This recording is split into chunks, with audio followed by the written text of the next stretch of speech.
ಒಂಥರ ಆಕ್ಚುಲಿ ನಿನ್ ಕಾರ್ ನೋಡಿದ್ರೆ ನನಗನ್ಸುತ್ತೆ ನಿಂಗೆ ಬೇಸಿಕ್ ಮಾಡೆಲ್ ತೆಕ್ಕೊಟ್ಟಿದ್ದಿದ್ರು ಹೀಗೆ ಇರ್ತಿತ್ತು ಅಂತ ತಗೊಂಡಿದ್ದಿದ್ರು ನೀನು. ಅಪ್ಗ್ರೇಡ್ ನಾವು ಮಾಡ್ಕೋಬೇಕಲ್ವಾ ನಮ್ಮನ್ನಾಗ್ಲಿ ಕಾರನ್ನಾಗ್ಲಿ. ಆ ಕಾರೊಳಗೆ ಲೈಟ್ಸ್ ಎಲ್ಲ ಇದೆ ಮತ್ತೆ ನಿನ್ ಸಂಗೀತ ಟೀಮ್ ಇದಾರಲ್ಲ ಆರ್ಕೆಸ್ಟ್ರಾದವರು, ನೀವೆಲ್ಲ ಎಲ್ಲರೂ ಟ್ರಾವೆಲ್ ಹೋದಾಗ ಅವ್ರು ನಿಂಗೆ ಒಂದು ಅಷ್ಟು ಅಡ್ಡೆಸರುಗಳೆಲ್ಲ ಇಟ್ಟಿದಾರಲ್ಲ, ಪ್ರತಿ ಸಲ ಅವ್ರು ಪ್ರತಿ ಸರಿ ಕಾರಲ್ಲಿ ಕೂತಾಗ್ಲೂ ಹರ್ಷಾಜಿ ಒಂಥರ ನಾಸಾಗ್ ಬಂದಂಗ ಆಗುತ್ತೆ ಅಂತಂದ್ರೆ ಯಾವಾಗ ಎಲ್ಲಿಂದ ಯಾವ ರಾಕೆಟ್ ಲಾಂಚ್ ಆಗುತ್ತೋ, ಎಲ್ಲಿ ಬ್ಯಾಟ್ರಿನೋ, ಎಲ್ಲಿ ಲೈಟ್ಸ್ಗಳು.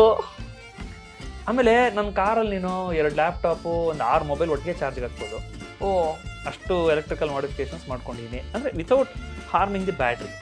ಆಯ್ತಾ, ಅದಕ್ಕೆಲ್ಲ ಪ್ಲಾನ್ ಮಾಡಿಟ್ಟಿನಿ, ಫ್ಯೂಸ್ಗಳು ಮಿಕ್ಕಿದೆಲ್ಲ ಅದಕ್ಕೆಲ್ಲ ಎಲ್ಲ ಕರೆಕ್ಟ್ ಆಗಿ ಮಾಡಿ. ಸೊ ಲಿಟ್ರಲಿ ಎಲ್ಲಾ ಕಡೆ ವೈರ್ಗಳಿರುತ್ತೆ. ಹರ್ಷನ್ ಕಾರಲ್ಲಿ ಕೂತ್ರೆ ಇಲ್ಲ, ಸೀಟ್ ಎಲ್ಲ ಭೂಮಿ ದೇವಿ ಒಳಗಡೆ ಇಟ್ಟಂಗೆ. ಆದ್ರೆ ಆ ಪೋರ್ಟ್ ಇದೆಯಲ್ಲ, USB ಪೋರ್ಟ್, ಅಲ್ಲಿ ಮಾತ್ರ ಜಿಗಿ ಜಿಗಿ ಜಿಗಿ ಜಿಗಿ ಒಂದಷ್ಟು ವೈರ್ಗಳಿರುತ್ತೆ. ಕೂತವ್ರು ನೀವು ಫೆಸಿಲಿಟೀಸ್ ಎಂಜಾಯ್ ಮಾಡಿ. ವೈರ್ ಎಲ್ಲ ಹೋಗಿದೆ ಅದೆಲ್ಲ, ಋಷಿ ಮೂಲ ನದಿ ಮೂಲ ಹುಡುಕ್ಬಾರ್ದು, ಕೇಬಲಿಂಗ್ ಮೂಲನೂ ಹುಡುಕ್ಬಾರ್ದು, ಹರ್ಷನ್ ಕಾರಲ್ಲಿ ವೈರಿಂಗ್ ಮೂಲನೂ ಹುಡುಕ್ಬಾರ್ದು. ನನಗೆ ಹರ್ಷನ್ ಕಾರಲ್ಲಿ ಕೂತಾಗೆಲ್ಲ ಚಾರ್ಜ್ ಹಾಕೋಣ ಅನ್ಸಿದ್ರೆ ತಬ್ಬಿಬ್ ಆಗ್ಬಿಡ್ತೀನಿ, ಏನ್ ತೆಗೆದು ಏನ್ ಆಗ್ಬಿಡುತ್ತೆ. ನೀನು ಬಾನೆಟ್ ತೆಗೆದು ಬ್ಯಾಟ್ರಿ ಇಟ್ಬಿಡು, ಬೆಟರ್ ಅದು. ಪೋರ್ಟ್ ಯಾಕೆ ಹುಡುಕ್ತಿಯಾ?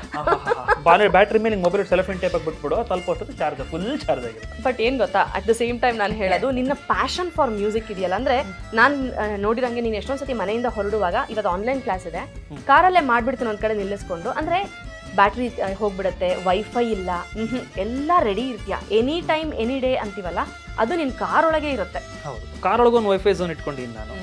ಸೊ ಅಲ್ಲೂ ಕೂಡ ಇಂಟರ್ನೆಟ್ ಫೆಸಿಲಿಟಿ ಬಂದೇ ಬರುತ್ತೆ, ಏನು ಬೇಕಾದ್ರೆ ಕೆಲಸ ಮಾಡ್ಕೋಬಹುದು.